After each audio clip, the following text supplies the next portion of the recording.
Jade Brandais, who's the founder and CEO of Renge. And we're going to go live on DojoLIVE in just a second. DojoLIVE is a streaming video interview where we talk to those creating the future directly. So hear from those creating the futures directly. And I have my co-host and co-producer waiting for us to go live on DojoLIVE. If you want to look at us on DojoLIVE, you can find us on dojo.nearsoft.com. And that's where we're going to be. So, Carlos, are you ready for us to go live? Yep, actually, I just hit the broadcast button, so I guess we're live. We're live now. Yeah. We're live on DojoLIVE today and also on LinkedIn. It's 1 o'clock. Let's have some fun with it. Let's have some fun. So as I mentioned before, we're here with Jade Brandais, who's the founder and CEO of Renge.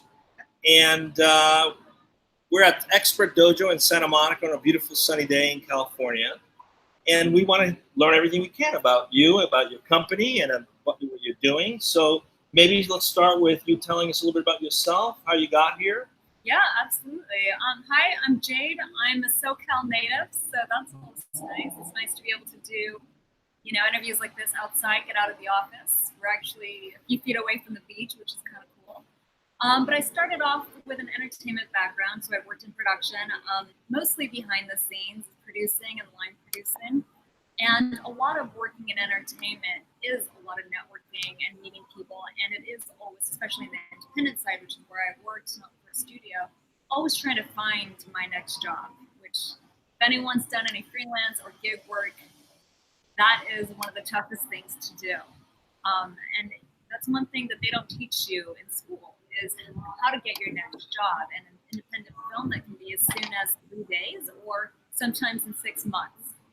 So luckily we live in a town of 4 million people where it's not too bad, it's not too difficult to find your next job, it just takes a lot of work.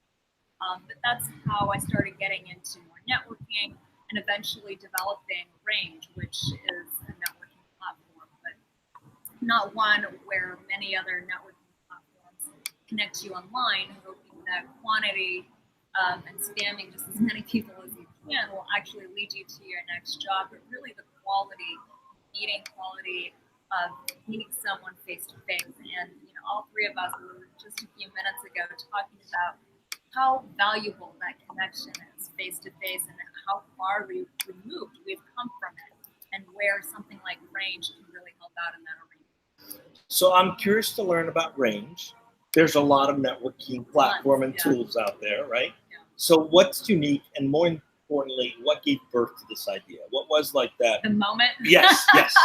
Because there's definitely a moment. So for any of you who work in entertainment or are familiar with film festivals and entertainment, the biggest one in LA is the American Film Market, which takes place every year in November in Santa Monica. It just shuts down the whole city over at the Lowe's Hotel. And everyone from all over the world is coming to LA to make a deal, to sell their movie, to raise funds, to find their next project. And it's an amazing time to be a filmmaker. Yet at the same time, I remember walking into the Lowe's Hotel, huge lobby, and there's hundreds, if not thousands of people. And it's exhausting. I don't know who anyone is, what they want to do at the market, if they're selling, if they're buying, if they're acting, if they're writing, if they're looking for jobs, looking to hire. I just didn't know. And the best solution that we had was, or that we currently still have, is you look at the person closest to you and you meet that person if they're nice enough, and you just try and meet as many people as possible. Or you go on LinkedIn and try and spam them and hope they're one of the people that actually showed up to the event. A lot of times, too, people will say they're going to an event but don't end up making it. And those are our current networking solutions, or luckily referrals if you have them. So in that moment, I thought there just has to be a better way. I can't obviously meet every single that film. At the time I was doing a for Asia, which is very specific. The person who works in distribution for that type of topic might be the person on the other side of whoever's sitting next to me, and I would just never know. So the way that Renge really differs from every single other networking platform out there, which there is a lot, is that it's in real time. So we really encourage face-to-face meetings in real time. The way every other networking platform currently works is that, like I said, you spam as many people as you possibly can that fit the criteria you're looking for, and you really hope for a message back. And if they do message you back, you hope that you can take it further to finally get that face-to-face meeting via coffee or an in-person interview, whatever that may be. And it's not until you reach that face-to-face meeting do you find out if there's share. But it's always trying to get to that first meet, which a lot of times doesn't even happen. And when you do get that message back, like I said, it could take weeks, sometimes even months to make that happen, where we can actually have that face-to-face meeting with anyone in our surroundings right now. So if you don't have to wait for the next American film market to try and sell your film, you can be in line at Starbucks and see who's actually looking for something of very specific work, like a sci-fi film made for Asia. Okay, so I can see some value in this. So basically what you're saying is this works sort of just in time based on where you are. So you have to actually be there in order to network with someone. I don't know about you, but if there's a conference coming up, I get so many emails in advance of a conference from people that are actually never intending to attend, but they're like saying that they're going to be there because they're just trying to set up meetings. So it's more location-based, real-time. That sounds fantastic. Okay, so what's the adoption been like? Who are the biggest users of this? Yeah, so the biggest users right now are people who do attend events, and because we're in LA, very entertainment-generated events. The last major one we did was in ties with the Grammys, but we do smaller events outside of that. So a lot of the people on our platform are in the entertainment industry, looking for their next gig, or even we do have some members of the Academy, the Grammy Academy, looking for their next person to collaborate with. So there isn't really so much hierarchical way to network. It's more just looking for partnerships and collaboration and mutual benefits. Yeah, I remember actually you contacted me on Renge. That's right. I was in Brentwood picking up my daughter from school. We met in Renge. And I see because I had found the app. I don't remember how I found it, but I was like, this is kind of cool. I have to check this out. And all of a sudden I see a pop-up saying, hey, this is Jade. I'm like, oh my gosh, this is the CEO and founder of this thing. So yes, I can attest it absolutely works, and it works fantastic. So one of the questions I have, by the way, if anyone has any questions, they can submit them live on our Twitter handle at DojoLIVE. You can also tune in on dojo.nearsoft.com. Either way, we will get those questions, and my fellow co-producer and co-host Carlos is standing by, who will patch those questions to us. Absolutely. Tell me a little bit about your journey. What's that been like?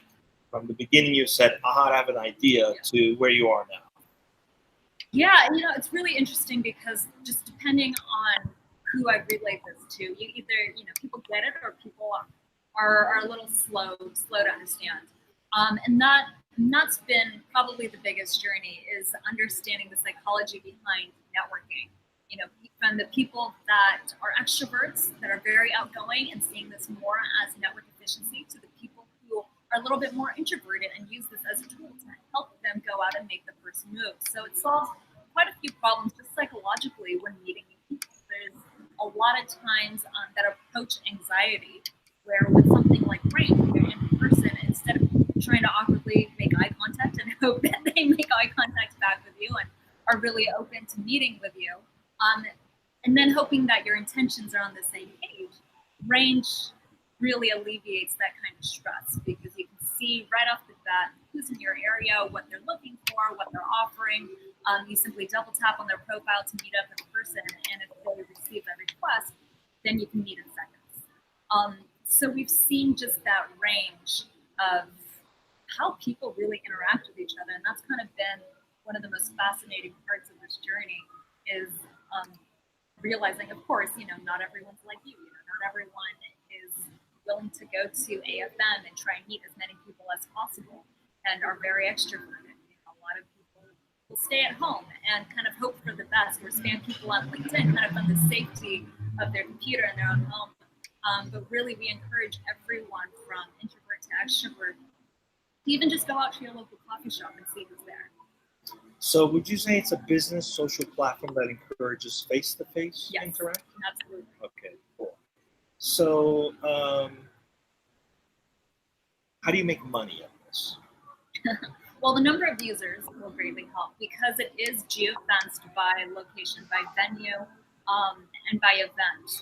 So at that moment, because it isn't real time, we allow brands and venues themselves to actually promote to people who are willing to know what's in that area. So, for example, if you're at the Expert Dojo, but right across the street from us is the Cheesecake Factory, and if you're there and you want to see who's there, which could be interesting. They do have a bar, you never know.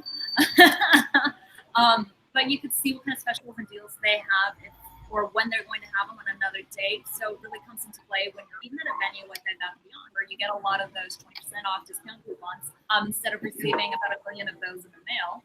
When you're actually there, you can see which brands are on sale and which ones have the best deals. So increasing our user database is one, and then another revenue stream is actually providing a lot of value for the events and venues themselves.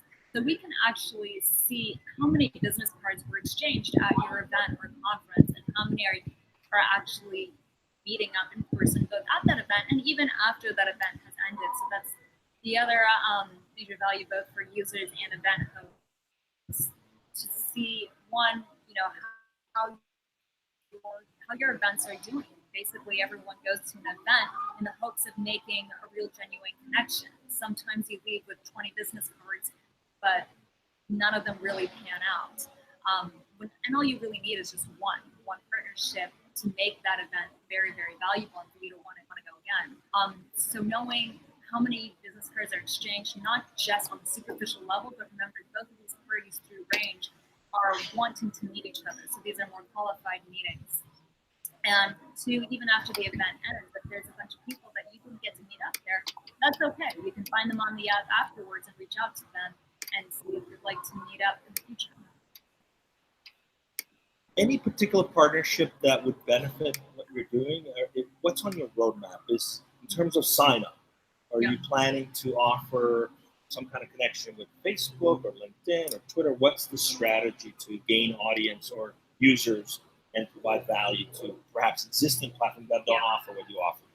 Yeah, Meetup and Eventbrite are great partners. Just being able to plug into all of their events that are occurring daily. Meetup and Eventbrite both have large events. Usually, we've seen this work best in areas of 50 or more people. Partnerships with them.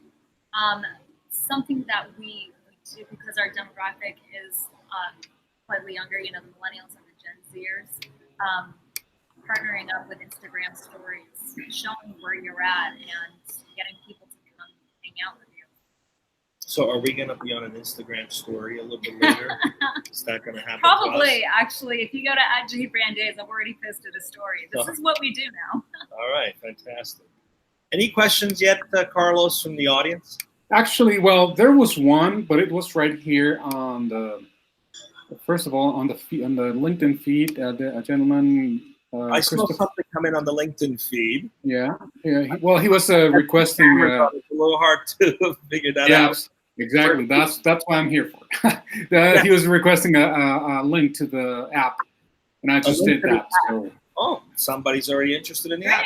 That's So Christopher Berner, creative strategist. You can find a link to the app on www.rangeapp.com.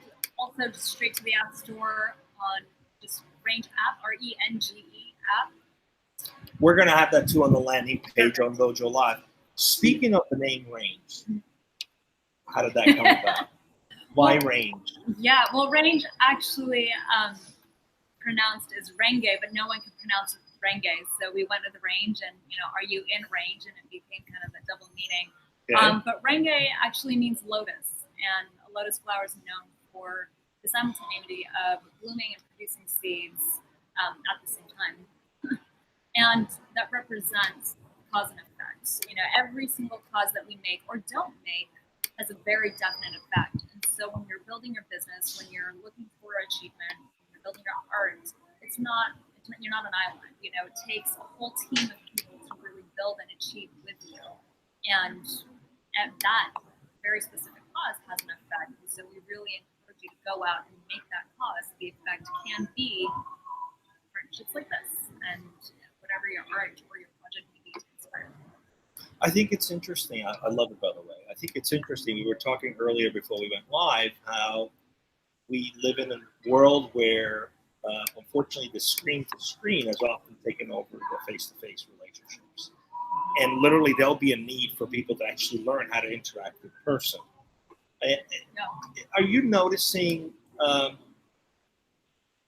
that being a challenge in terms of gaining adoption? And what are some of the things that could help individuals kind of get around that?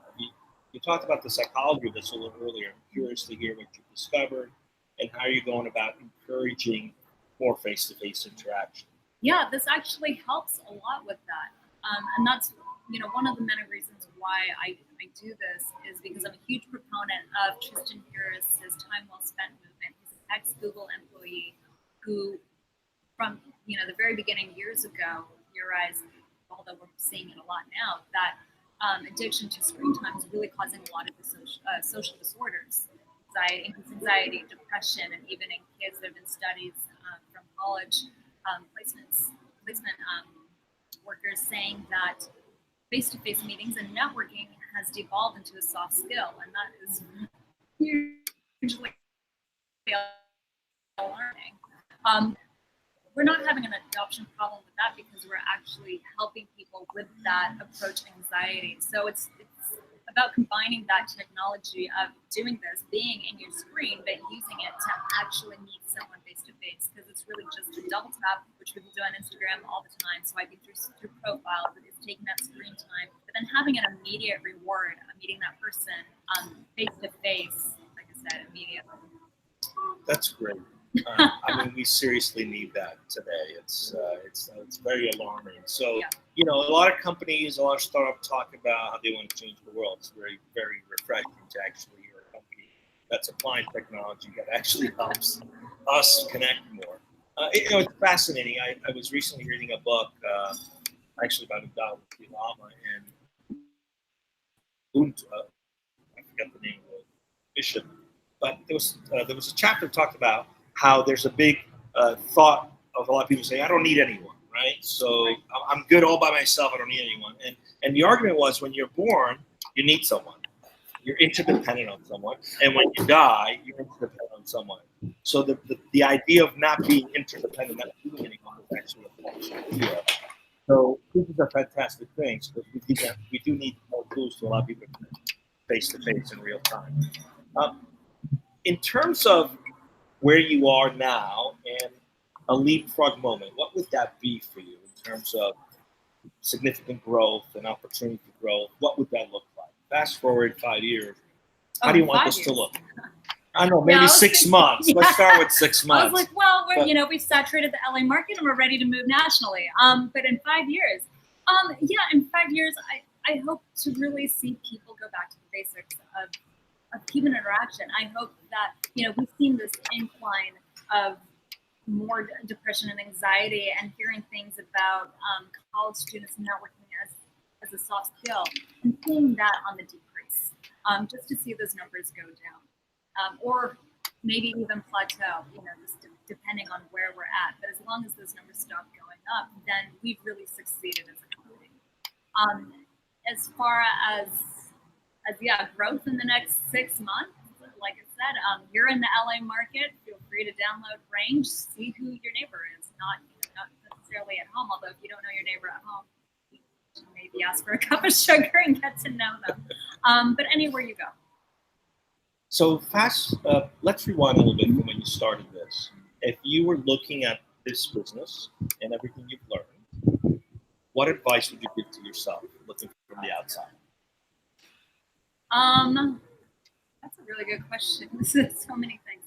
Probably the biggest piece of advice is don't listen to everyone. Because I was a new entrepreneur, this is the first startup, I come from the world of entertainment production. There is a lot of things that carried over, like management and production, and getting things made off from the ground up with a very small budget to start.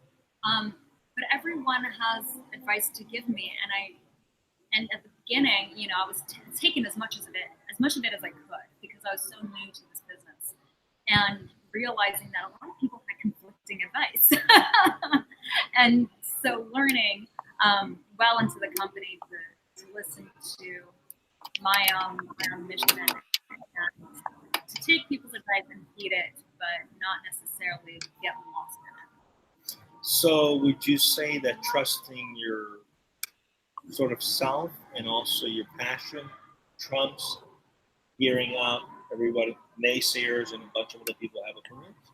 Yeah, absolutely. I think remembering your mission and why you do this is, the number one thing you should listen to. It doesn't mean that there's a lot of really great advice that I've taken and it's helped me grow tremendously, but not to feel so bogged down. Amazing lessons.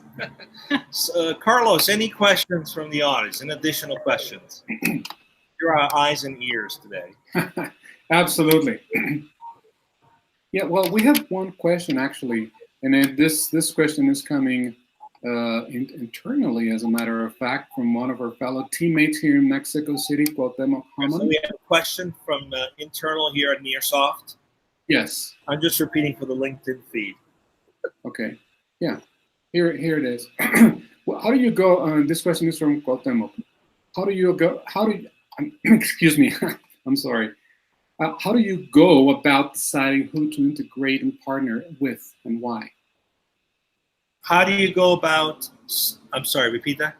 Deciding who to integrate and partner with and why. Okay, how do you decide who to integrate with and who to partner with and why? How do you make those decisions? Well, first is the demographics. So something like, Meetup and Eventbrite, and where we're at as a company right now. So Meetup and Eventbrite both have a huge, LA demographic of people who are essentially the lowest hanging fruit. These are people who are already going out, wanting to meet people, going to events, wanting to network. So that partnership is the first one to see on the horizon. And then why is, like I said, demographics. They're the market that they have that we can plug into that would make the most sense for Renge. And of course, their location. Great. Any other questions, Carlos? No, not yet, Tulio. I'm just reminding everybody that they can send us your questions. And guys, if you're listening internally at Nearsoft, just remember you to send me your questions on Slack, and I'll just read them here for Jade to answer. DojoLIVE. And of course, Twitter at DojoLIVE. Great. I can't see anything because I had to take my glasses off because they were dark. How much time do we have left, Carl? We got 8 minutes. 8 minutes, great. So that's good. So one of the things that we often hear from entrepreneurs is the courage it took for them to go in this direction, to actually become an entrepreneur. Can you tell us a little bit about that? Anyone who's sitting on the fence thinking about, hey, I'm in film or I'm in this and I have an idea, but hasn't quite taken the leap or hasn't had the courage to move forward. Any words of wisdom you'd like to share with those who might be listening that are on the fence about becoming an entrepreneur, starting a company? Yeah, just do it. Besides just do it. The thing is, the more you think about it, the longer you're giving yourself not to do it. So the second you dive right in it, financially it makes sense for you. If you're doing it part-time, especially if you're doing it part-time, if you still keep your day job, in those moments outside of your day job, to really go for it, then do it. There's nothing else holding you back except for you. I remember when I still had my day job and building this, I'd be on set and in between takes, I'm making calls on the computer. I'm doing everything I can to make most of those times that I had outside of trying to make money to start this. So my biggest advice is it's not going to get easier the longer you wait. Okay, but I heard something there in between, which is you've got to be willing to hustle. Mm-hmm. It's a hustle. Yeah. And you got to put in the time and the effort. Yeah. How did you go about finding a technology co-founder? I mean, you're not an engineer by trade. How did you go?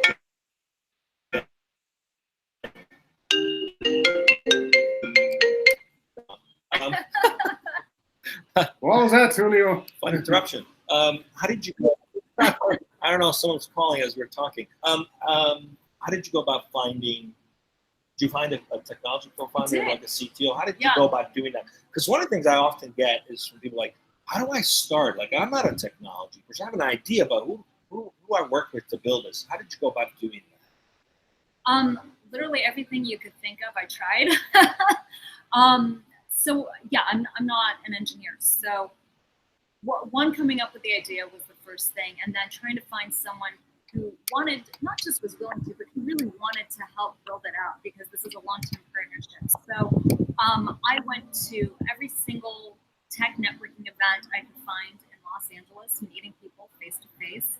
I also spammed as many people as I could on all of the platforms until I took a lot of interviews until I finally found someone who really shared the same vision as I did. Elliot, if you're listening, hey, what's up?